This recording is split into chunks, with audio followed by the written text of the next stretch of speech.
Salam bir daha, hər vaxtınız xeyir. Video izahı məcbur dayandırmalı olmuştum 52-ci sualla. Yenidən 52-ci sualla birbaşa yenə başlayayım. Müəyyən hissəsini qalıb getmişdik əvvəlki videoda. Axırına yaxın dayandırmalı olun. Yenə də eyni qaydayla davam edək.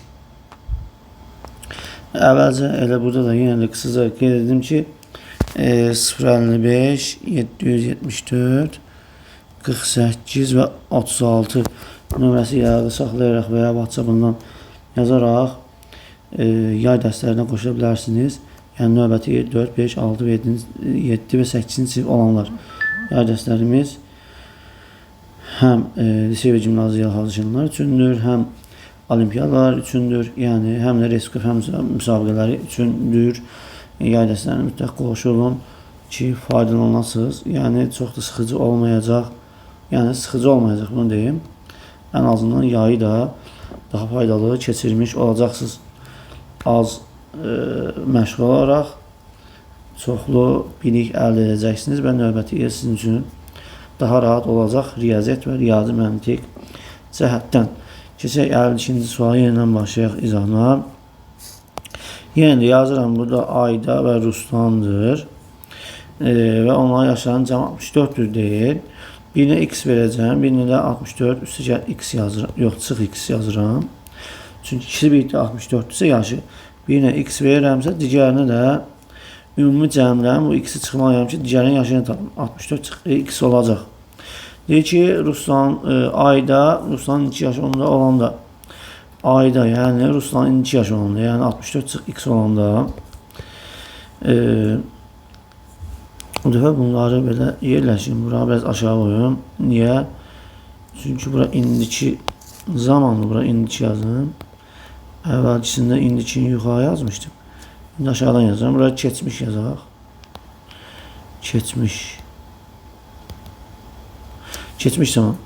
İndi bax Aydan keçmişdə, yəni Ruslanın yaşında olanda, yəni 64 çıx x olanda, bura 64 çıx x yazacağım. Deyir Ruslanın indiki yaşında olduğu zaman, yəni indiki yaşı Ruslanın 64 çıx x-dir, Aydan da 64 çıx x olanda Ruslandan 3 dəfə böyük idi. Ruslan da y tutaq ki, bilmirəm neçə yaş var. İndi o y-in x ilə ifadə olunmuşunu biz tapmalıyıq. Bunu necə tapacaq?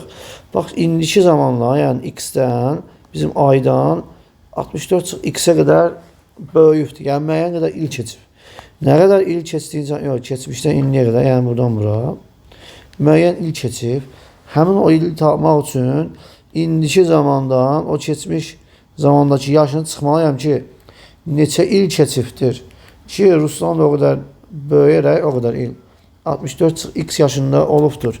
Bunu tapmaq üçün indiki yenə deyirəm, yaşından Aydanın çıxıram, keçmiş zamandakı yaşını 64 çıx x-i ki neçə il keçibdir. Bura x-dən 64 çıxsaq, bu mənfi, bu 64, müsbət 64-ü mənfidir. Yəni 64 çıxsın, x çıxsın 64 olur. Və bu mənfi içəridəki mənfinin müsbət edir. Yəni üstə gəl x olur. Bunu da hesablasaq, x üstə gəl bu x, yəni 2x çıxılsın 64 yaranır. 2x çıxılsın 64. Yəni 2x çıx 64 il keçib. Buradan qeyd aparam ki, buradan bura, keçmişdən bura 2x çıx 64 il keçərək, yəni bunun üzərinə bu yaşı gələrək, bu qədər il keçərək, yəni bu qədər il keçirsə, yəni bu qədər böyük olubdur indiki yaşı x. Demək ki, Ruslan da o qədər böyükdür. Yəni Ruslanın keçmiş yaşı, yəni y-in üzərinə bu qədər il keçərək, yəni bu qədər böyüyərək, üstə gəl 2x çıxız 64, yaş böyüyərək, bu qədər il keçibsə, demək bu qədər böyükdür deməkdir. Alınıbdır indiki yaş, yəni 64 çıx x olub. İndi buradan bu y-i tapmayıq da, yəni Ruslan indiki, yəni keçmişdə, yəni bu y yaşı neçə olub, bunu tapmaq üçün biz bu y-i tapmamız lazım. O zaman mən bu 2x'i də bu sola keçirəcəm, yox sağa, mənfi 64-ü də sağa keçirəcəm. Yəni təlimliyi həll edəcəyik. Buranı biraz kiçilim, daha rahat həll edə bilək. İndi Buradan yazıram ki yenə y bərabərdir. Yəni keçmiş zamandakı yaşı x-dən ifadə edirik ki, buradan tapa bilək də. Hamısı qoy x olsun. X. Bir dənə burada y yeni bir məhsul yaradır. Tapa bilmirik. Nəsə 64 x zaten bu sağda var. Sonra müsbət 2x-i bura keçsək olacaq mənfi 2x. Yazdım buradan. Mənfi 64 bura keçsək müsbət 64 olacaq. Yəni üstəki 64 olacaq. Bu yuxarını silirəm də lazım deyil. Şimdi bunu biraz yukarı kaldırım. Yine gerisi həll edək. Biraz belə sürüşdüm. Şimdi buradan da y beraber olacaq. Bu 64 ile bu 64 toplasaq 128. Mənfi x-dən də bu mənfi 2x toplasaq olacaq. Mənfi 3x. Sonra yani burada 128 idi. 64'ün cəmi 126 yazmışım yenə də. Yorğunluqdan bilmirəm nə edirəm özümdə. Nəsə y oldu 128 çıxılsın 3x yəni Ruslanın keçmişdəki yaşı y-in əvəzinə 128 çıxılsın 3x yazacağım. Belə bunları yazdıq. Burası silirəm. İndi bu vəziyyət deyir ki, yəni buralara da qalsın. Yəni bu keçmiş vəziyyətdə Aydan Ruslandan 3 dəfə böyük idi. Yəni Aydanın bu keçmişdəki 64 çıxılsın x yaşı bərabərdir Ruslanın yaşının 3 mislinə. Yəni Ruslanın yaşından 3 dəfə böyüksə, mən Aydanın yaşını tapmaq üçün Ruslanın yaşını 3-ə vurmam lazım da. Və ya Ruslanın yaşını 3-ə vurmalıyam ki, Aydanın yaşı qədər olsun. Çünki 3 dəfə böyükdür Aydan Ruslandan. Ona görə Ruslanın yaşını 128 çıxılsın 3x-i vururuq 3-ə ki, Ruslanın yaşı olsun Aydanın yaşı boyda. Buradan 64 x biraz yukarı kaldıraq. Burada biraz problem yaradır. Şimdi buradan biz 3'ü 128'e vursaq eləcək deməli 384. 387 orada da burada qalmışdıq. Əvvəlki videoda da elə burada da qalmışdım yəni. Üçümünə vurdum oldu 384 çıxılsın 3 vurulsun bu mənfi 3x eləcək mənfi 9x bərabər burada da yəni 64 çıxılsın x oldu. Sonra bu yuxarını da silirəm, lazımdır bizə. Gerisini davam edirik. İndi mən 64'ü bura keçirəcəm. 384 yəni sağda var. 384'dən bu 64'ü sağa keçirsəm mənfi 64 olacaq, müsbətdir. Mənfiyə çevrilir. Burada da mənfi x var. Bunu buradan yazıb bərabərliyin qarşısına bura mənfi x yazıram. Mənfi 9x də sola keçirsəm müsbət 9x olacaq. Yəni 9x çıxılsın x qalır. Aşağıya yenə silirəm. 9x-dən x-i çıxsaq 8x oldu. Bərabərdir. 384'dən 64 çıxsaq eğer 320. 320'ni də 8'e bölsək x edir neçə? 40. X 40 oldu. İndi x 40'sa deməli bizim indiki yaşı Aydanın yaşı 60 40 oldu x. Yəni buranı silirəm, bura lazımdır bizə. Bura oldu 40. O zaman Ruslanın indiki yaşı nə olacaq? 64 çıxılsın 40 olacaq. Yəni x-in əvəzinə yenə 40 qoyacam bura. 64 çıxılsın 40 olacaq 24. Yəni Ruslanın indiki yaşı oldu 24. Buraları silirəm. Deməli bu oldu 40 Aydan. Bu da oldu 24. Deyək ki bunların yaşları fərqini tapın. 40'dan da 24 çıxsa necə oldu? Bərabər D variantı. Keçirik 53-cü suala. Deyir ki, lövhəyə 1-dən 2026-ya qədər olan ədədlər 2026 daxil yazılır. Əvvəl 2-yə, sonra 3-ə, daha sonra isə 4-ə tam bölmə ədədlərinin altından xətt çəkilir. Beləliklə sonda bəzi ədədlərin altından bir xətt, bəzilərinin altından 2 xətt, bəzilərinin isə altından 3 xətt çəkilmiş olur. Buna görə lövhədəki ədədlərdən neçəsinin altından ancaq 2 xətt çəkilmişdir. Heç nə biraz da analiz edərək qeydlərimizi aparaq. Deməli burada əvvəlcə bir nümunə göstərim ki, məsəl üçün o proses necə gedir. Məsələn, indi buradan bir neçə ədəd yazacağım. Tutaq ki, 1 yazıram, 1, 2, 3, 4, 5, 20'ye kadar yazdım. 20'ye kadar üzerinden baxaq. Tez. 8, 9, 10, 11, 12, 13, 14, 15, 16, 17, 18. Burada 19, 20 biraz artıraq. 19, 20, 20, 22, 23, 24, 25. 25 olmasın da ehtiyac yoxdur. 2 bölünmür onsuz da. İndi burada əvvəlcə bax deyir ki, əvvəl 2-yə, sonra 3-ə, daha sonra 4-ə tam bölünən ədlərin altına xətt çəkir. Yəni əvvəl 2 bölünənin altına xətt çəkirəmsə, baxın necə keçəcəm məsəl üçün qırmızı xətt çəkirəm. 2-yə bölünənin hamısının xətt çəkirəm bir dənə. İndi nə demək istədiyini anlayacaqsınız. Bunu nümunə olaraq göstərirəm ki, anlayasınız. Belə deyim, mən bu izah verəndə biraz uzun vaxt gedir. Valideynlər şikayət edir ki, bu sual çox vaxt gedir. Müəllim də izah verərkən şagird necə yazır? Yəni, şagird belə izah vermək məcburiyyətində deyil axı. Yəni, orada şagirdin zamanı sadəcə həll etməyə gedir ki, həll edir, cavabı yazır. Mən burada həll etmirəm. Həll edərkən izah etməyə çalışıram. İzah etməyə çalışarkən, yəni 2-3 qat daha çox zaman gedir. Yəni, sualın həllinə tutaq ki, 1 dəqiqə gedəcəksə, mən izah verərkən əlavə qeydlər aparıram, əlavə niyə etdiklərimi, səbəblər göstərirəm və ümumi 2, 3 və ya 4 qat bəzən vaxtım artıq gedir. Yəni, o demək deyil ki, bu sualın həllinə 10 dəqiqə getdi. Mən 10 dəqiqə vaxt aparmış ola bilərəm. Sual bəlkə də 2 dəqiqəlıq sualdır, yəni, və ya 2-5 dəqiqəlik. Sadəcə mən uzun-uzun izah verəm. Nəsə, indi keçək gerisinə. Baxın, bütün 2-yə bölünənin altına xətt çəkdim. İndi keçirəm 3-ə bölünənlər altına xətt çəkməyə. 3-ə bölünənlər altında biraz mavi xətt çəkək.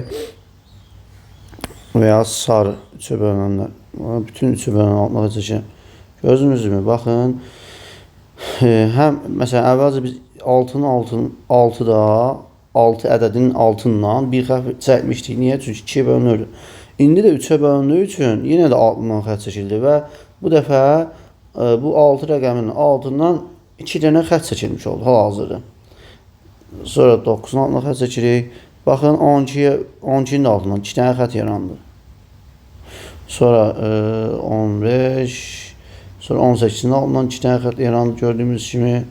Yəni orada bizdən 2 xətt, 3 xətt çəkilənləri istəyir. İndi deyəcəm yenə də. 24-ün altından 2 xətt çəkildi. Bax, bizə deyir ki, belə ki, sonunda bəzilərinin altından 1 xətt, bəzilərinin altından 2 xətt, bəzilərinin altından isə 3 xətt çəkilmişdir. 2 xətt çəkilənlər neçə dənədir? Yəni, 2 xətt çəkilənlərin sayını axtarırıq. Hazırda 1 xətt çəkilənlər də var altından, 2 xətt çəkilənlər də var. Sonra, indi 3-ə bölünənlərin altına xətt çəkdim. Növbəti və 4-ə bölünənlərin altına xətt çəkəcəm. 4-ə bölünənlərin altında çəkəcək olsaq, baxın buradan 4-ə bölünənlərin də altından 2 xətt çəkilmiş oldu. Niyə? Çünki həm 2-yə bölünmüş deyə xətt çəkdim, həm də 4-ə bölündüyü üçün xətt çəkdim. Sonra buradan baxın 8-ə bölünən 8 həm 4-əm 2-yə bölündüyü üçün altından 2 xətt çəkildi. Sonra 12-nin altından xətt çəkirəm. Niyə? Çünki həm 2-yə bölünmüşdü deyə xətt çəkmişdik, həm 3-ə bölünmüşdü deyə xətt çəkilmişdi, həm də 4-ə bölündüyü üçün xətt çəkildi və 12-yə bölünən ədədlərin altından 3 xətt çəkilmək məcburiyyətində qaldı. İndi məsələn 4-ə bölünən 16 da var, sonra 20 var, sonra 24 var. Gördünüzmü? Baxın, 24-ün altından 3 xətt çəkildi. Yəni buradan belə nəticə çıxarırıq ki, həm 4-ə bölünənlərin, həm də 6-ya bölünənlərin altından 2 xətt çəkilir. Baxın, 4-ə bölünənlərin altına baxın. Çünki 4-ə bölünən həm 2-yə, həm 4-ə bölündüyü üçün altından xətt çəkmişdi, ona görə 2 xətt çəkildi. Və həm 2-yə, həm də 3-ə bölünənlərin altından da 2 xətt çəkilmiş oldu. Çünki 2-yə və 3-ə bölünənlərdə də 6-ya bölünən deməkdir. Ona görə deyirəm ki, 6-ya bölünənlərin də altından 2 xətt çəkilir. Ancaq 12-yə bölünənlərin altından 3 xətt çəkilir. Baxın, həm 2-yə bölündüyü üçün xətt çəkildi, həm 3-ə bölündüyü üçün xətt çəkildi, həm də 4-ə bölündüyü üçün xətt çəkildi. Son olaraq 2, 3 və 4-ün əkobu, yəni 12-yə bölünənlərin altından 3 xətt çəkilir. Baxın, 12-dir, 24-dür. Yəni, biz buradan 2 xətt çəkilənlərin sayını tapmaq üçün əvvəlcə bütün 4-ə bölünənlər ədəd tapasıyıq. Çünki 4-ə bölünənlərin hamısının altından 2 xətt çəkilir. Yalnız istisna var, 12-yə bölünənlərdən 3 xətt çəkilir. Baxın, yumurlu ilə hamısı bütün 4-ə bölünən altından 2 xətt çəkilir. Ancaq bunları qırmızı ilə göstərirəm. Bax 12-yə bölünənləri. Yəni bütün 4-ə bölünənləri tapandan sonra bu 4-ə bölünənlər içərisində istisna ədədlər var. Bu 4-ə bölünənlər içərisində həm də 3-ə bölünənləri də olduğu üçün onlar 3 xətt çəkilir altından. Yəni dolayısıyla 12-yə bölünənlər deyirəm. Yəni 4-ə bölünənlərin içərisində 12-yə bölünən ədədlər var. Həm 12-yə bölünən ədədlərin altından 3 xətt çəkilib. Ona görə də mən bütün 4-ə bölünənləri tapacağam. Sonra 12-yə bölünənləri tapasıyam. 4-ə bölünən ədədlərin içərisindən 12-yə bölünənləri çıxacağam ki, yalnız altından 2 xətt çəkilənləri qalsın. Məsələn, mən burada 4-ə bölünənləri hamısını sayaq olsam, hamısını sayaq. Bax, biri 4-dür, 8-dir, məsələn, hamısını yumurlayam. 4-ə bölündüyü üçün o 1, sonra 8-ə bölün 8, 2, 12, 3, 16, 4, 25, 24, 6. Yəni 6 dənə hazır 4-ə bölünən ədəd var, 24-ə qədər. 6 dənə 4-ə bölünən ədəd var. Bunlardan neçəsi həm də neçəsinin altından 2 xətt çəkilib, 2 dənəsini. Onu necə tapdıq? Çünki 4-ə bölünənlər içərisində 12-yə bölünənlərin altından 2 xətt çəkilir. Yəni mən bütün 4-ə bölünənləri tapandan sonra 6 dənə oldu. Bundan 2 dənəsini çıxsam, o 2 dənə hansılardır? 4-ə bölünənlər içərisində olan 12-yə bölünənlərdir. Çıxıram və deyirəm ki, burada 24-ə qədər altından 2 xətt çəkilən 4-ə bölünənlərin sayı 4 dənədir. Məsələn, soranlarım eyni qayda ilə bütün 2-yə və 3-ə bölünənləri, yəni 6-ya bölünənlərə baxacam. Çünki həm 2-yə, həm də 3-ə bölünənlərin altından biz xətt çəkirik. Yəni bu o deməkdir ki, biz 2 xətt çəkmiş olacaq. Eyni anda 2-yə də, 3-ə də bölünən ədədlərin altından. Yəni bu da 2-yə və 3-ə bölünən ədədlər demək, 6-ya bölünənlər deməkdir. Baxın, bütün 6-ya bölünənlərin altından biz 2 xətt çəkəcəyik. Hətta 3 xətt çəkilənlər burada da var. Hamısını yumurlayıram bu 6-ya bölünənləri. 6-ya bölünənlər 6, 12, 18, 24. Və 6-ya bölünənlərin də içərisində bu 12-yə bölünənlər altından 3 xətt çəkildiyi üçün bundan da çıxacam. Yəni demək ki, həm 4-ə bölünənləri tapıb sonda 12-yə bölünənlərin sayını çıxıram. Olur, yalnız altından 2 xətt çəkilən 4-ə bölünənlər və sonra bütün 6-ya bölünənləri tapacağam. Çünki bütün 6-ya bölünən altından da 2 xətt çəkilibdir. 6-ya bölünənlər hazırda 4 dənədir. O 4 dənədən 2 dənəsi həm də 12-yə 2 dənəsinin altından 3 xətt çəkilib. Niyə? Çünki həmlərdə 12-yə bölünənlərdir. 12-yə bölünənlərin niyə altından 3 xətt çəkilir? Çünki biz əvvəlcə 12-yə bölünən ədədlərdə 2-yə də bölündüyü üçün xətt çəkmişik, 3-ə də bölündüyü üçün xətt çəkmişik, 4-ə də bölündüyü üçün xətt çəkdiyimizə görə o 12-yə bölünən altından 3 dənə xətt çəkilir. Yəni biz 4-ə bölünənlərin də sayını tapıb, sonra 6-ya bölünənlərin sayını o 4-ə bölünənlərdən çıxacaq. Sonra bütün 6-ya bölünənləri tapıb, bundan da 12-yə bölünənlərin sayını çıxacaq. Və burada da yalnız altından 2 xətt çəkilmiş 6-ya bölünənlərin sayını tapacaq. Məsələn, burada 4 dənə 6-ya bölünən var. 6, 12, 18, 24. Ondan 2 dənəsinin altından 3 xətt çəkildiyi üçün 4-dən 2 çıxıram, qalır 2. Yəni sonunda da bu altından yalnız 2 xətt çəkilən 4-ə bölünənləri və altından yalnız 2 xətt çəkilən 6-ya bölünənlər cəmini tapacam olacaq bizim üçün yalnız altından 2 xətt çəkilmiş ədədlərin sayı. İndi bunu necə tapacaq? Əvvəlcə 4-ə bölünənləri axtaraq. Biz də bilirik ki, ədədlərin sayını tapmaq üçün bizə verilmiş aralıqdakı bizim şərtimizi ödəyən ən kiçik və ən böyük ədədi tapmamız lazım. Yəni 4-ə bölünən ən kiçik və ən böyük ədədi tapmamız lazım. Ən böyüyü 2024-dür 4-ə bölünənlərdən. Ən kiçiyi də 4-dür. Böyüyündən kiçiyi çıxırıq, bölürük 4-ə. Çünki 4-ə bölünənlərdə 4 artır. Yəni qayda budur. Böyüyündən kiçiyi çıxıb bölürük. Artım sayına üstü gəlirik 1. Və ya qısaca 2026-nı belə 4-ə bölə bilərsiniz. 1-dən 2026-ya dediyi üçün. Yəni tam ədədini çəkirsə odur cavab. Qalığı tulluyuz qırağa. Qısaca edə bilərsiniz, amma bu bizim üçün qaydadır. Çünki bizdə burada 1-dən 2026-ya qədər gedərsə sadəcə 2026-nı 4-ə bölmək kifayət edir. Amma durub atıram 80-dan 2026-ya getsə, o zaman biz mütləq bu qaydadan istifadə etməliyik. Onun üçün bu qaydanı bilməniz üçün bu qayda ilə gedirəm ki, demək ki, bizə 4-ə bölünənləri axtarırıqsa, 1-dən 26-ya 2026-ya qədər olan ədədlər içərisində 4-ə bölünən ən böyük ədəd seçməliyik, 2024. Sonra ən kiçiyi seçirik, 4. Böyüyündən kiçiyini çıxırıq, bölürük artım sayına. 4-ə bölünən ədədlər 4 artdığı üçün 4-ə böldüm. Üstəgəl 1. Bu üstəgəl 1-də hər zaman yazırıq. Şimdi 2024'ten 4 çıxanda 2020. 2020'ni də 4'ə bölsək eləcək 505. 505'in üzerine 1 gəlsə eləcək 506. Yəni 506 tane 4'ə bölünən ədəd var. Sonra bütün 6'ya bölünənlərin sayını tapım. Eyni qayda ilə yenə də böyüyündən kiçiyini çıxacaq. Yenə də 6'ya bölünən ədədlər isə deməli ən böyüyü hansı olacaq? Ən böyük 2022 eləyəcək. 2022. 2022 2026'ya qədər 6'ya bölünən ən böyük ədəddir. Ən kiçiyi 6'dır. 6'ya bölünən ədədlər 6 artdığı üçün bu dəfə də 6'ya böləcək. Gördünüz mü? Bayaq 4'ə bölmədə artım sayı ədədlər arasında 4 idi. Məsələn 4, 8, 12, 16 yəni belə gedir də 2026-ya kimi 4 artır. 6'ya bölünənlər də 6 artdığı üçün 6'ya bölüb üstəgəl 1 yazan. Bu üstəgəl 1 hər zaman var.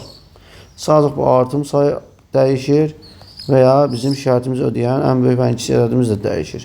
Bayaq 4'ə bölünən olduğu üçün ən böyük 4'ə bölünənlə ən kiçik 4'ə bölünən fərqini tapdıq. Burada da 6'ya bölünənlərin ən böyük ən kiçik fərqini tapıb artım sayını, yəni 6'ya bölüb üstə 1 gəlir. Məsələn 2022-dən 6 çıxsaq eləyir 2000 deməli 6 eləyir. 2016'nı da biz 6'ya böləcəyik. 2016'nı 6'ya böləcəyik. Eləyir 336. Biz 2016'nı belə 6'ya bölsək, 336. 336'nın üzərinə bu 1 gələcək. Yəni üstəgəl 1. Çünki bu fərq oldu 2016. 2016'nı bu 6'ya böldüm herhalde 336. Üstə də 1 gəlsin, 337. Demək ki, 6'ya bölünənlər də buranı silirəm birbaşa. Bərabər 337 yazdım. 337 yəni 6'ya bölünən var. İndi 12'ya bölünənləri tapacağım. 12'ya bölünənlərin də deməli ən böyüyü hansı olacaq? Burada deməli ən böyüyü 12'ya bölünən 2016 olacaq. Yəni 12'ya bölünəni tapmaq üçün ən böyüyünü tapırıq 2016. Ən kiçiyi də 12'dir. Bölük bir də bu dəfə 12'yə. Bunları kiçildim, gözləyin. Qoy sığışsın bura. Və yəyək bunu getirək bu altdan yazaq. İndi yenə də burada ən böyük ən kiçiyini çıxırıq. 2016'dan 12'ye çıxırıq. 12'ye bölünənlərin ən böyük 2016'dır. 2026'ya qədərdən. Ən kiçik 12'dir. Bölürük 12'ye. Çünki bu dəfə 12'ye bölünənlər 12 artdığı üçün 12'ye bölünür. Üstəgəl 1. Burada 2016'nı biz 12'ye bölsək 168'e 168'in üzərinə yox, 2016'nı bölməyəcəm. 2016'dan 12'ni çıxıram birinci, sonra 2016'dan demək 12'ni çıxsaq eləyəcək 2004. 2004'ü də biz nə edəcəyik? 12'ye böləcəyik. 2004'ü 12'ye bölünür 167 deyir. 2004'ü alınır, 2004'ü de buradan 12'ye bölürük. Yəni bu 12'ye bölürük. Demək 2004'ü 12'ye 167. 167'nin üzəri bu 1 gəlsə 168. Yəni bərabər 168 yazırıq.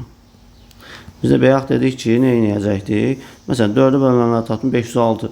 Bu 506 dənə 4'ə bölünən ədədlər içərisində 12'ye bölünənlər var. Həmin 12'ye bölünən altına 3 xətt çəkildiyi üçün 12'ye bölünənləri çıxmam lazım. Yəni 506'dan mən çıxacam neçəni? Bu 12'ye bölünənlər 168'i ki, yalnız altından 2 xətt çəkilən 4'ə bölünənlər tapmış olun. 506'dan da biz 168'i çıxsaq eləcək 338. Yəni 338 dənəsi bərabərdir. Tam olaraq 338 dənə bizim 4'ə bölünən ədədimiz var ki, onun altından yalnız 2 xətt çəkilir. Sonra 337 dənə də 6'ya bölünən var idi. 337'dən də biz bu 12'ye bölünənləri çıxacaq. Çünki o 337'dən 6'ya bölünənlərin də içərisində 12'ye bölünənlər var ki, onun altından 3 xətt çəkilir. Ona görə də o 3 xətt çəkilənləri çıxırıq ki, yalnız 2 xətt çəkilənlər qalsın 6 bölünənlər içərisində də. Ona görə də biz nə edəcəyik? 337-dən çıxacaq 168-i. Bu da 169. Deməli 168 çıxsaq 337-dən. 169. Deməli bu 169 dənə 6-dan 2 xətt çəkilmiş 6-ya bölünənlər var. 338 dənə də 6-dan 2 xətt çəkilmiş 4-ə bölünənlər var. Yəni ikisi də 6-dan 2 xətt çəkilmişlərdir. Ona görə 169 ilə o 338-i toplayacağım. Ümumi bütün 6-dan 2 xətt çəkilənlərin sayını tapmış olacağım. 169-un üzərinə 338 gəldiyimizdə 507-dir. Yəni cavabımız 507-dir. O da 507 C variantı olacaq. Keçirik növbəti suala, 54-cü suala. Deməli 54-də deyir ki, satçı 60% qazanc əldə etməyi planlaşdırır. O malların satış qiymətini müştərilərə əvvəlcə nəzərdə tutulandan 20% artıq söyləyir. 60% qazanc əldə etməyi planlaşdırır və o malların satış qiymətini müştərilərə əvvəlcə nəzərdə tutulandan, yəni 60% qazanc əldə etmək kimi planlaşdırıb və planlaşdırdığı qiymətdən 20% artıq qiymət söylüyor. Əgər müştəri endirim istəyərsə, satçı malı 25% endirimlə sata biləcəyini deyir. Satçı bu şəkildə eyni maldan 2 ədəd satdığına görə mümkün neçə faiz qazanc əldə etmiş olar. İndi biz malın maya dəyərini 100 manat götürək ki, qoy işimiz daha rahat olsun. Yəni belə suallarda sadəcə 100 götürün. Çünki məsələn 60% artırsa, 100-ün 60%-i elə 60 olduğu üçün 100-ün üzərində birbaşa 60 gəlirik. Amma durub biz başlanğıc qiyməti 80 götürsək, 80-in 60%-i 60 demək deyil. 80-in 60%-i 48 manatdır. O zaman siz 80-in 60%-ni tapıb 48 edəcəkdir. O zaman 80-in üzərinə 48 gəlib deyəcəkdir ki, 128 manat kimi nəzərdə tutub. Amma 100 götürən daha rahat olur. Axtarmaya ehtiyac olmur. Əgər 100-ün 60% neçədir? Çünki 100 üçün istənilən faiz elə faiz qiymətinə bərabərdir. Məsələn, 100-ün 17% elə 17-dir. 25% 25-dir. 15% 15-dir. 3% 3-dür. 92% 92-dir.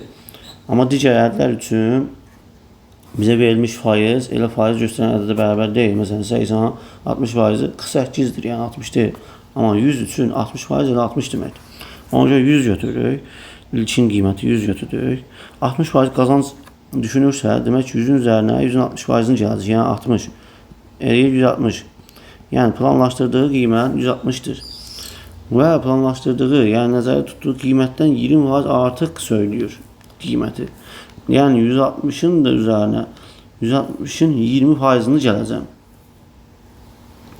160-ın üzərinə 160-ın 20%-ni gələsi olsaq, əvvəl 160-ın 20%-ni tapıram.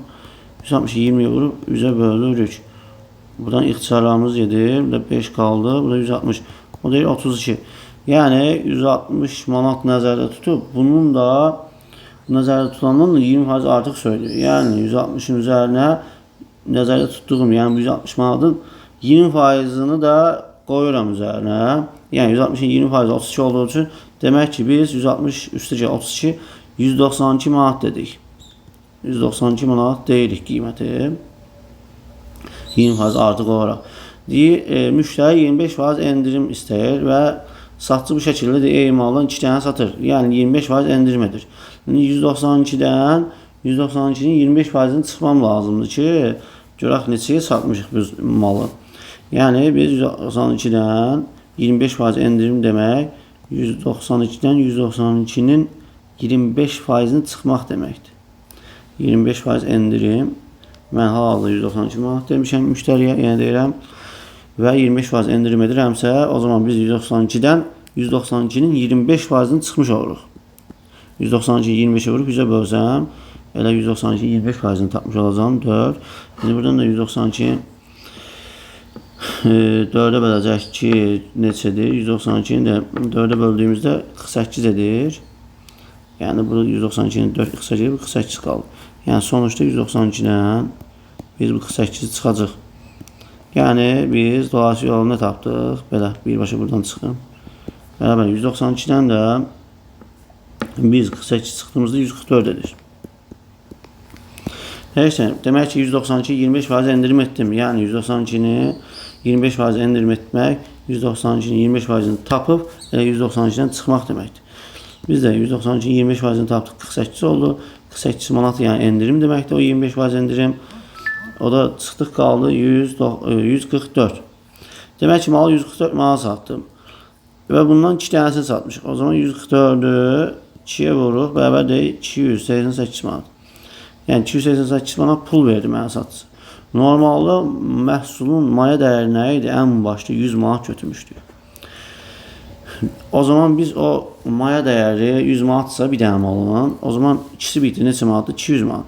Yəni mən 200 manat pul verib almışam məhsulu. Maya dəyəri 200 manat.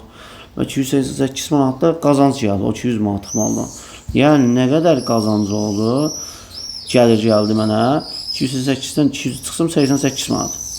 Yəni mən başlanğıc qiymətim üçün neçə faiz qazanc əldə etməm tapmam üçün başlanğıc qiyməti yazırıq məxrəcə və xərclədiyim pul ilə mənə gələn pul arasındakı fərqi də yazıram surətə. Yəni mənə gələn pul o ki məhsuldan 288 manatdır. Çıxıram 200-ü, yəni gəlir tapıram. Mənim gəlirim, mənim bu mala xərclədiyim pulumun hansı hissəsini təşkil edir? Bunu tapırıq. Yəni 200-də 88 hissəsini təşkil edir. Bunda faizi çevirməmiz lazım. Buraları silirəm. Bunu götürüm, bura qoyum. Yəni mənim gəlirim 88 manat oldu. Neçə manat xərcləmişdim? 200 manat xərcləmişdim. Burada neçə faiz deməkdir? 100%-ə vuraraq faizi çeviririk. Bu 200 ilə 100 ixtisar edir. Burada 2 qaldı. 88 ilə 2 ixtisar edir. Burada 44 qaldı. Burada 1. Yəni 44% gəlir əldə etdiyimi tapdım. Cavab A variantı. Keçirik növbəti sual. 55-ci suala. Bizə burada deyir ki, 55-də A, B, C, D, Y ədədlər müxtəlif üç rəqəm notlardır. Bu ədədlərin cəmi 2026-ya bərabərdir. Ədədlərdə yalnız 3 arzu olarsa, bu arzu ədədlərdən ən kiçik, ən çox neçə ola bilər? Ən kiçiyinin ən çox qiymətini istəyir. Yəni biz A, B, C, D, Y-ni belə yazın buradan. Ədədlərdir. Bunların cəmi nə verir? 2026 verir. Bunların yalnız 3 ardıcıldır və bu 3 dənə ardıcıldan kiçiyinin ən böyüyünü istəyir. Yəni biz demək ardıcıl ədədləri biz ən böyük ədədlər seçməliyik ki, həmin o ən böyük ədədlər içərisində də kiçik ədədimiz də böyük ola bilsin. Yəni o 3 dənə ədədimiz ən böyük istəyəcək. Tutaq ki, bu 3 dənə ən böyük ədədlərdir ardıcıl olaraq. O zaman bu 2 dənəsində ən kiçik seçməliyik. Yəni bu AB-ni biz ən kiçik ədəd seçməliyik ki, bizim ardıcıl olan bu 3 dənə ədədimiz daha böyük ola bilsin və bu 3 dənə ardıcıl ədədlər içərisində kiçik ədədimizin ən böyük qiymətini tapa bilək. O zaman biz 3 rəqəmli ədədlər içərisində ən kiçik ədədlər hansılardır? A-ya verəcəm 100, B-yə verəcəm 101. Çünki müxtəlif 3 rəqəmli ədədlər deyir. Yəni müxtəlif rəqəmli demir.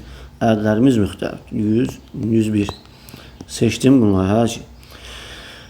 İndi 2026-dan mən çıxacam bu 100 ilə 101-in cəmini. Çünki bu üçü birlikdə ardıcıl ədədlərdir. Bedimdə, yəni mütləq yerdə qalan hissə ardıcıl ədədlərimin cəmi olacaq deyə bir şey yoxdur. Ola bilsin ki, məsələn, mən burada 101 yox, 102 yazmaq məcburiyyətində qala bilərəm və ya 103 və ya 104 məcburiyyətində də qala bilərəm. Əvvəlcə biz düşünürük ki, ən kiçik seçək 100, 101. 2026-dan da bu 100 ilə 101-in cəmini, yəni 201-i çıxıram. 201-i çıxdığımda qalacaq neçə? 1825 qalacaq.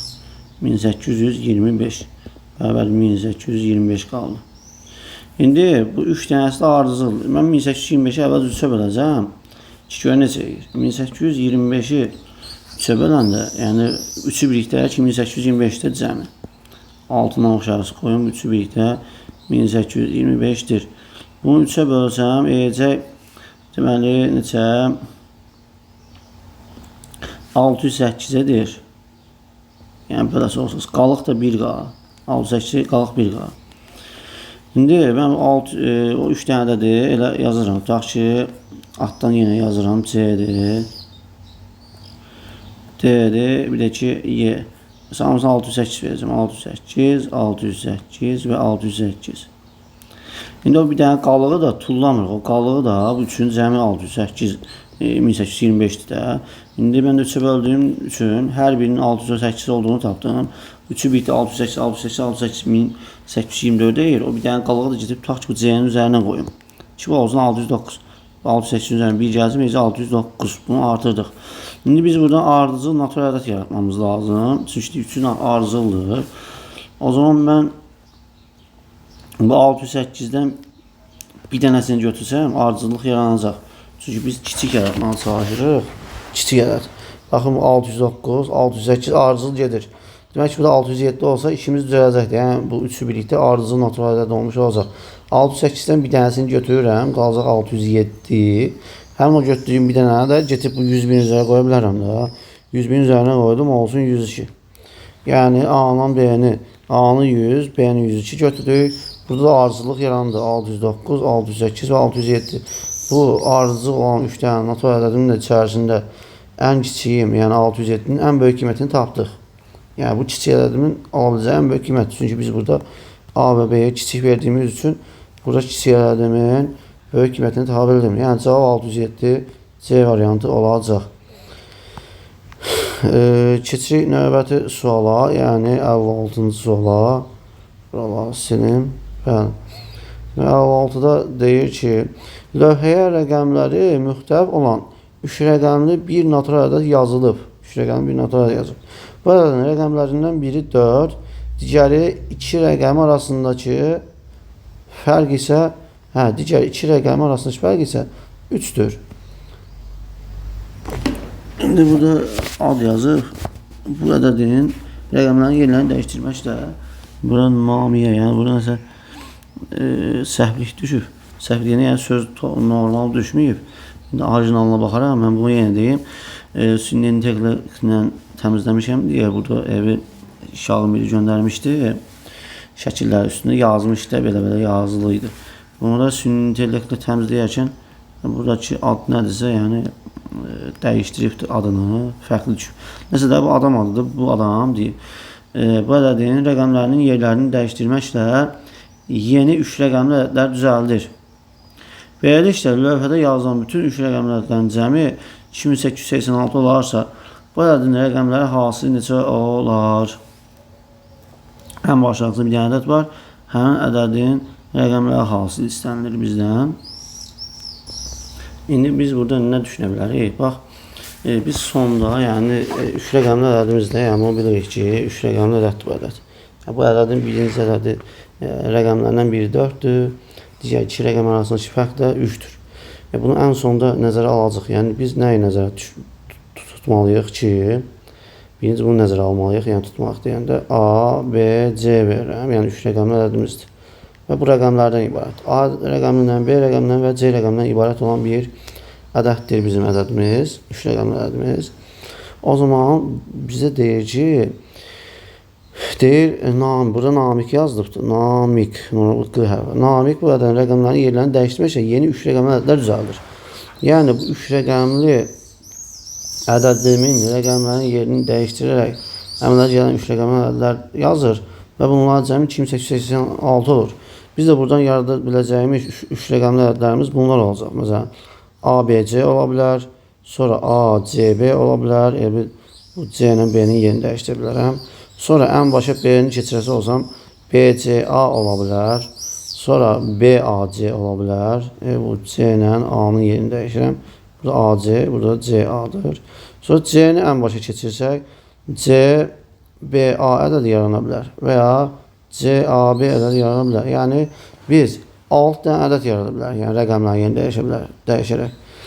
Və buradan görürük ki, əgər biz bu 3 rəqəmli ədədlərin hamısını toplasaq, bunların hamısı 3 rəqəmli ədədlərdir də. Məsələn, bu A hal-hazırda 100-lük mərtəbəsindədir. Bunların hamısını mərtəbə qiymətlərinin toplanmaları şəklini göstərəcəm. Bunların hamısını toplayanda bizə verib 2886 verir. Mən də bunları toplasam, mərtəbə qiymətlərinin toplanmaları şəklini parçalayaraq. Məsələn, bu A 100-lük mərtəbəsində olduğu üçün 100A. Burada da A 100-lük mərtəbəsində olduğu üçün 100A verir. Oldu mu 200A. Sonra, yəni bir dənə parçalayım, bilməmək, anlayan oluyorsa yox. Bunu açıqlama vermək lazım. Yəni, səbəb üçün biz ədədləri atıram özümdən 213 yazıram. Bunun mərtəbə qiymətlərinin toplanan şəkildə parçalanması o demək ki, biz bu 2-ni mərtəbə vahidilə vururuq. 2 vurulsun 100. Sonra üstünə bunu gəlirik. Məsələn, 10-luq mərtəbəsində olduğu üçün bu 1. 1-i 10-a vururam. Üstə gəl 1 vurulsun 10. Bu 3 də təklik mərtəbəsində olduğu üçün 3-ü vururam 1-ə. Çünki təklik demək 1 deməkdir. 10-luq demək 10 deməkdir. 100-lük demək 100 deməkdir. Vurdum. Baxın, toplayarkən 2-ni 100-ə vuranda 200. Üstə gəl 1-i 10-a vuranda 10. Üstə gəl 3-ü də 1-ə vuranda 3. Alındı mı 213? Yəni, bunu demək istəyirəm. Yəni, burada da eyni qayda ilə, yəni mən ABC ədədi versəm, ABC, yenə də A 100-lük mərtəbəsində olduğu üçün o 100-ü, bax burada 100-ü, bu 2-yə vurmuşamsa, indi 100-ü A-ya vuracam da, 100A. Üstə gəl 10-luq mərtəbəsi olduğu üçün 10B yazacam, bu təklikdə olduğu üçün 1 vursun C yazacam. Yəni, bunlarla cəmi 100A üstə gəl, 10B üstə gəl, 1C. Eynisi ilə bunu da eyni qayda ilə parçalasaq hamısını. Burada 100A, 10C, 1B. Sonuçta bunların hamısını toplayacağım da parçalanmış vəziyyətləri.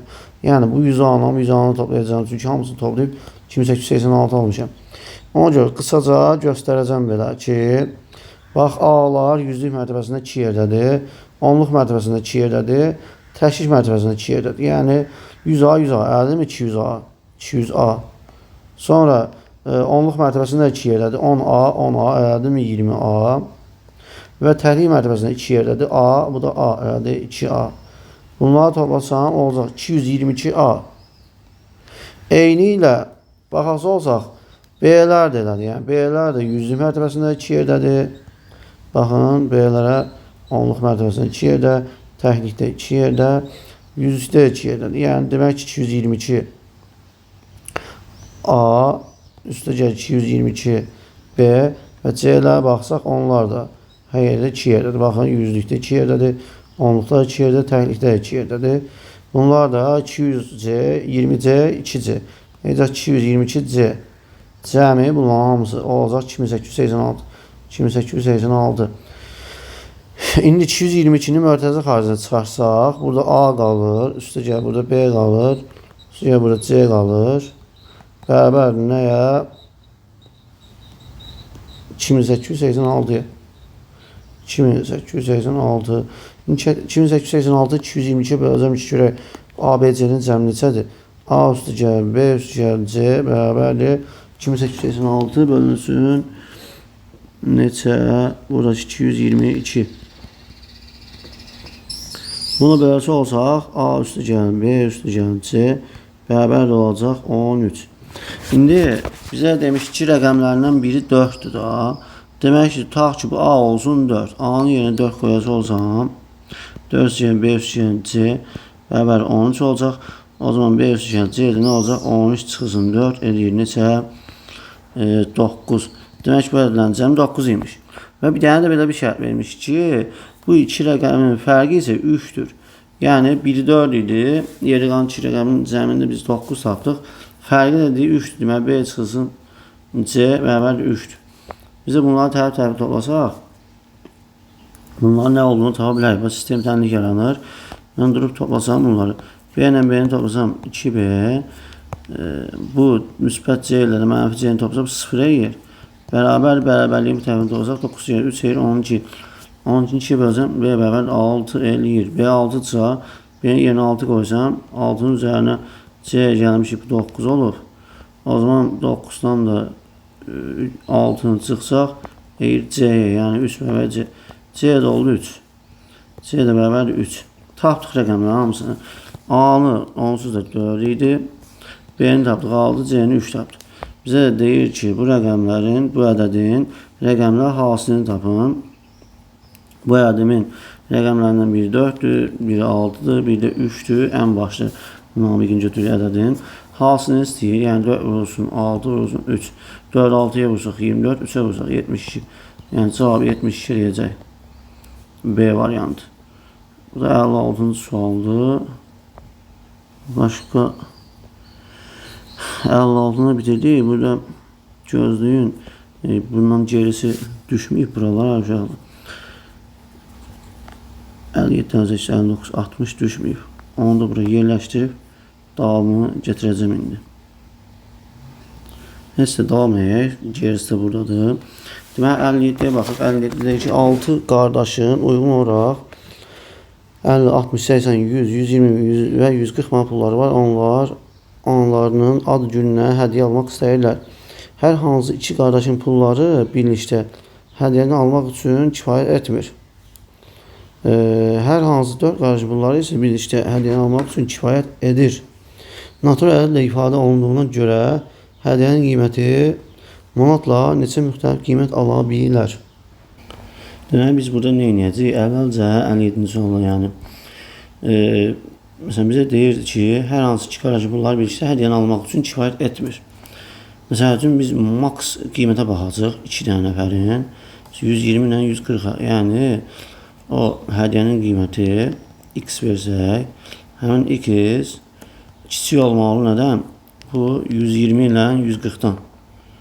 Kiçik nə idi? Böyük olmalı. 120 ilə 140-ın cəmindən. Çünki deyir ki, hər hansı iki qardaşın pulları birlikdə hədiyyəni almaq üçün kifayət etmir. Biz də ən yüksək pulu olan iki qardaşı nəzərə almalıyıq ki, yəni hər hansısa dediyi üçün və bizdən ən axırda hədiyyənin qiymətinin müxtəlifliyini istəyir. Bunu soruşduğu üçün biz əvvəlcə baxacaq ki, görək, o iki nəfər qardaş ən çox pulu olanlar olsa belə, bunların pulu çatmaması lazımdır ki, həmin qiymət mümkün olmamalıdır. Ona görə biz ən böyük qardaşlara baxırıq, 120 və 140, yəni bu ikisini götürsək belə 260 verir. Yəni bu o demək ki, bu ikisinin qiyməti, yəni hədiyyənin qiyməti 260-dan çox olmalıdır. X böyükdür 260-dan. Və ya biz buradan belə bir nəticə çıxara bilərik ki, x 260-dan böyüksə demək ki, x-imiz 261-ə bərabər də ola bilər, 261-dən böyük də ola bilər. Belə bir nəticə çıxartdıq. Deməli bu. Bunu qoyuram bura. Və ikinci şərt deyir ki, hər hansı 4 qardaşın pulları isə birlikdə hədiyyəni almaq üçün kifayət edir. Biz burada da ən az pul olan qardaşlara baxacağıq. Ən az pul olan qardaşlara baxacağıq ki, ən az pul olanların 4-ünün birlikdə pulu nə qədərdir? Həmin pulla bərabər olması lazımdır bizim qiymətimiz. Çünki 4 qardaşın pulları isə birlikdə hədiyyəni almaq üçün kifayət edir. Yəni burada biz nə edəcəyik? 50-ni, 80-i, 60-ı və 100-ü toplayacaq. O zaman toplayacaq olsaq 290 edir. Yəni hədiyyə 290 manat da ola bilər. 290 manatdan kiçik də ola bilər yəni. Yəni x 290 manat da ola bilər, 290-dan az da ola bilər. Çünki o ən az pul olan 4 nəfərin pulu çatmalı idi ananın hədiyyəsinin alınmasına. Çünki 4 biti çatır. Biz də ən az üzərindən baxırıq məsələyə, bu hədiyyənin qiyməti olaraq və ya 2 nəfərin ən çox pulu üzərindən baxdıq məsələyə ki, yəni o 2 nəfər ən çox pullular olsa belə 140 və 120 260 edir. Demək ki, hədiyyə 260 manat deyil, bundan çoxdur. Yəni 261 ola bilər və ya 261-dən çox ola bilər. Ən az pul olanları isə topladıq 290. Yəni hədiyyənin qiyməti ən az pul olanlarının belə 4 nəfərin, yəni ən az pul olan 4 nəfərin belə birlikdə pulu ilə biz bu hədiyyəni ala bilərik düşüncəsi ilə ən azları seçdik, yəni 290. Nəsə bu aralıqdakı qiymətlərdir, yəni 290 və 261. Biz də böyüyündən kiçiyini çıxırıq və üzərinə 1 gəlirik. Çünki 290 da ola bilər, 261 hər ikisi ola bilər və ya bunun aralığında olanlar ola bilər. Yəni hər ikisi daxil olduğu üçün böyüyündən kiçiyini çıxıb üzərinə də əlavə 1 gəlirik. Niyə 1 gəlirik? Çünki bu aralığa 261 də daxil olduğu üçün mən hal-hazırda 290-dan 261 çıxanda biz bu 261-i nəzərə almamış oluruq, çıxaraq.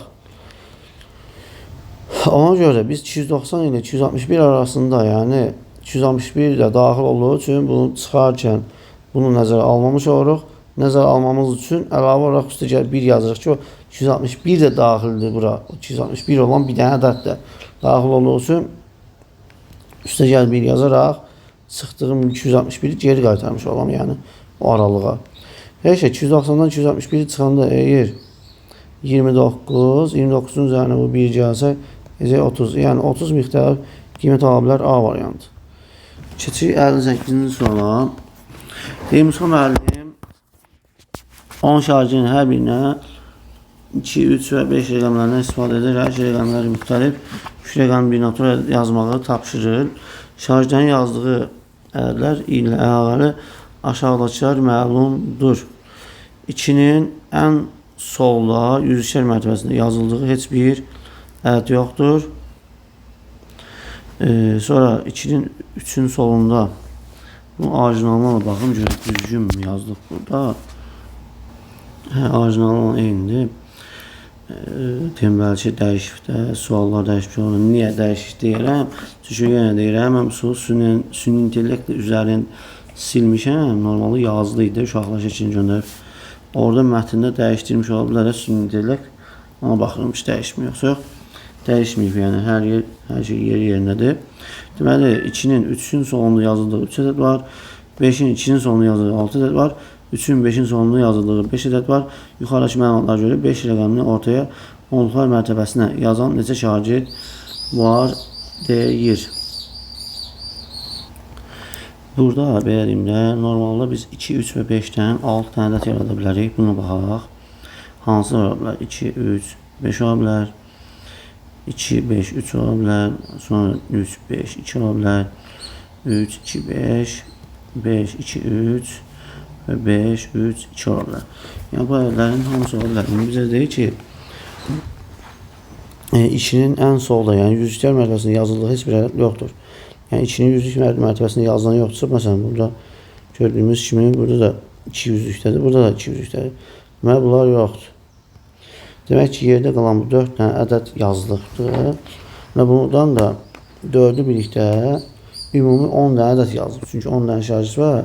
Yəni bu demək ki, məsələn 352-dən 2 dənəsi yazmış ola bilər, 325-dən 5 dənəsi məsəl üçün.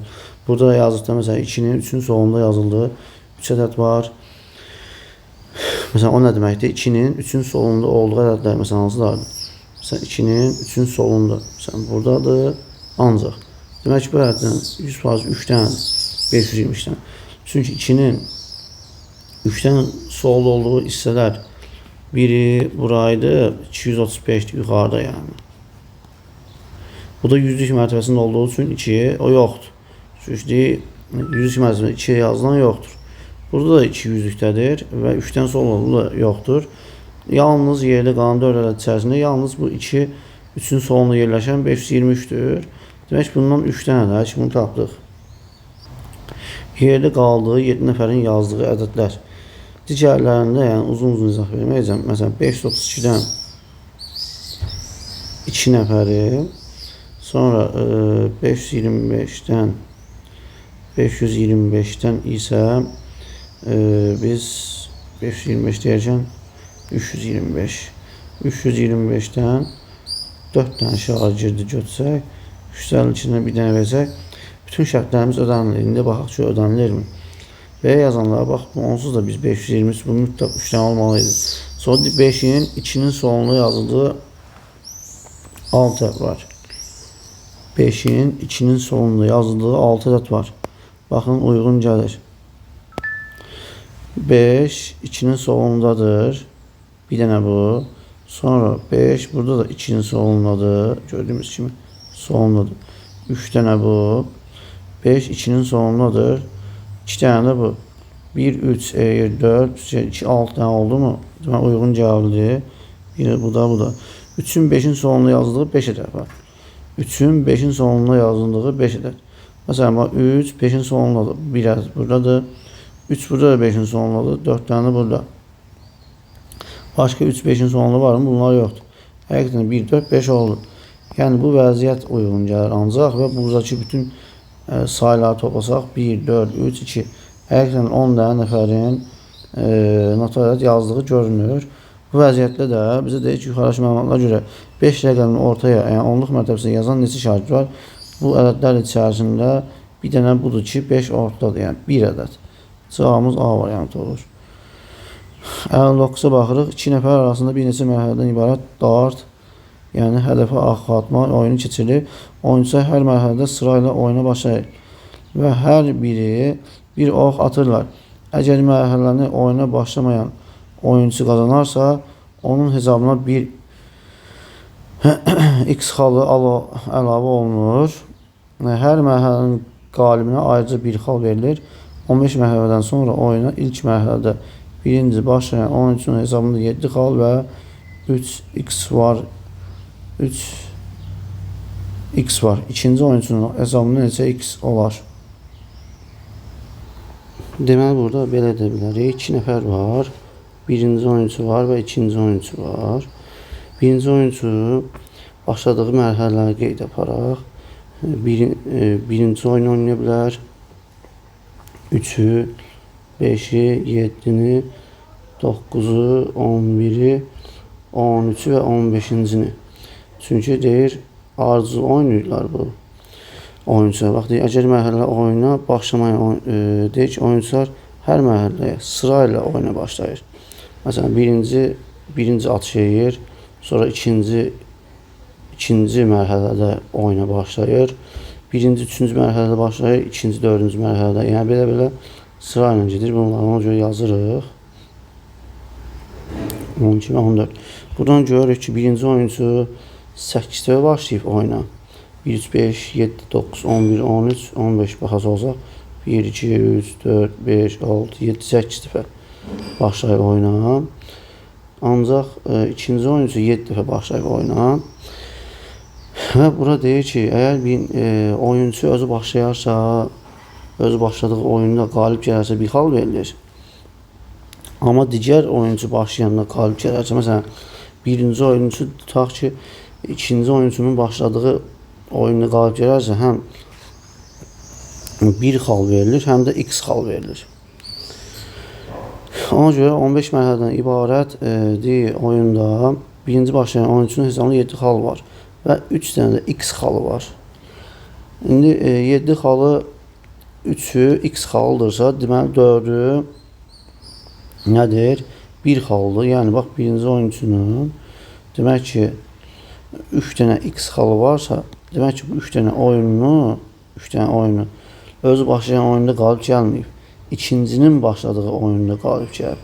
Yəni, 3 xalı ikincinin başladığı oyunda qazanılıb bu 7 xaldan.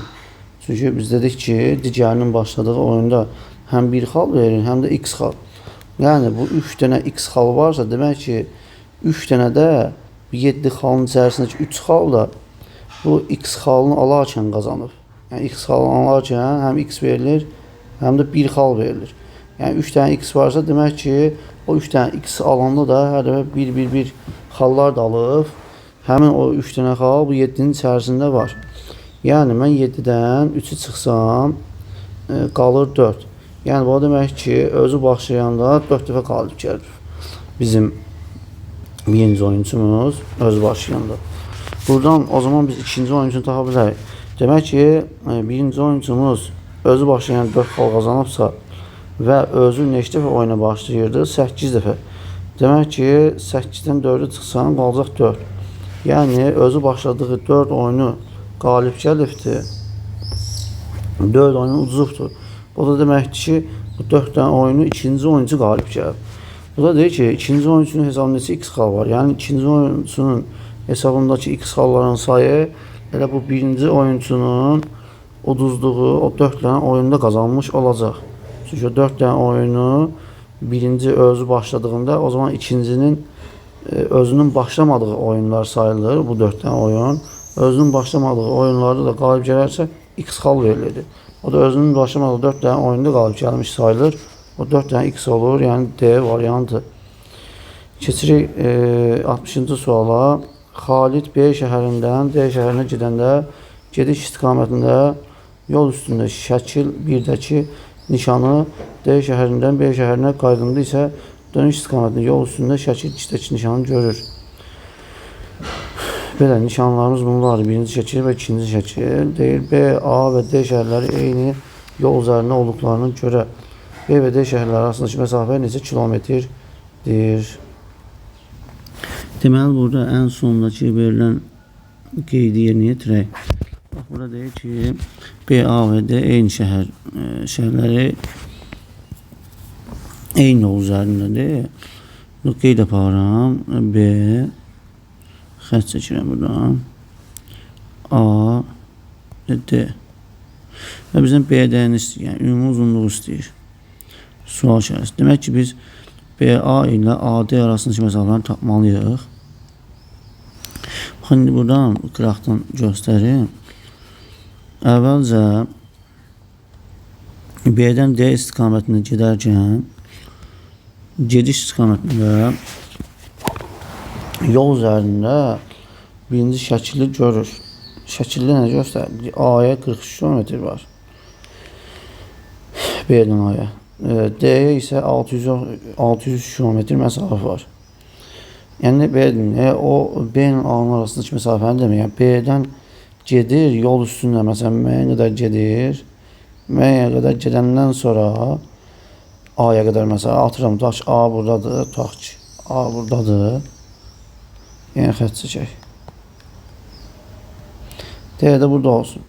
Bir gəlir B maşını belə-belə. Taş bura qədər çatıbdır. Burası çatanda buradan buranın yəni 43 km olduğunu deyir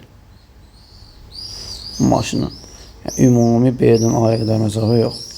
O B-dən başlayıb müəyyən məsafə gələndən sonra o gördüyü nişandan A-ya qədər olan məsafə 43-dür. Gördüyü bu yerdən, qırmızıdan da D-yə qədər olan məsafə 603-dür.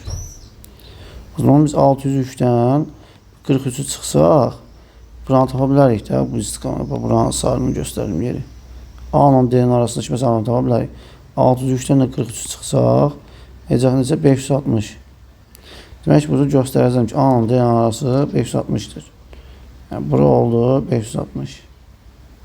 Çünki biz B-D-ni tapmamız üçün həm A-D-ni tapmalıyam, həm də buradan B-A-nı tapmalıyım. İndi B-A-nı tapacaq ikinci şərtə görə. İndi əks istiqamətdə gedir. İndi əks istiqamətdə yenə göstərim. Bu dəfə də əks istiqamətdə D şəhərindən B şəhərinə qaydanda D-dən B-yə bu istiqamətdə D-dən B istiqamətdə gedir bu dəfə. Və ya belə yenə göstərim. B-yə burada D. Bu dəfə bu istiqamətdə gedirik. Belə gedərkən burada müəyyən qədər gəlir, tutaq buraları bir yerdə. İndi buradan A-nı yenə göstərim. Tutaq A buradadır. Mavi ilə göstərim A-nı. Müəyyən qədər gəlir, tutaq buraları gəlib çatır. Qırmızı ilə göstərək. Müəyyən qədər belə yol gedir, çatır və burada nişan görür. Bu nişandan A-ya qədər məsafə 38-dir. Yəni buradan bura 38-dir. 38. B-yə qədər məsafə 315 göstərir buradan. 315. İkinci şəklə baxın. 38 və 315 göstərir.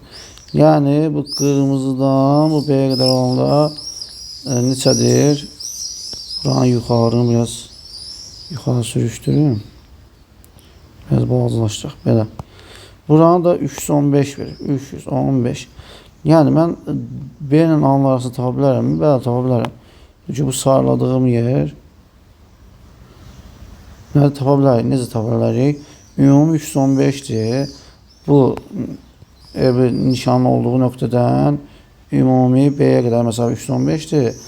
A-ya qədər 38-dir. 315-dən 18 çıxsam, o zaman bu sarı yer, yəni B ilə A-nın arasını tapa bilərəm. Yəni 315-dən çıxıram 38-i. Çıxsaq 7, ondan da 3 saniyə. Demək 15-dən 87, sonra buradan birini götürsək, 10-dan da 3 çıxsaq, yəni 7, burada 2 qalmışdır. 277, yəni buranın 277 km olduğunu tapdıq. B ilə A-nın arasını. Burada deməli 277 yazacağım. Buranı bayaq 560 tapmışdıq. Deyir ki, BD arası neçə kilometrdir? 277 plus 560 eləyəcək 837. Yəni B variantı.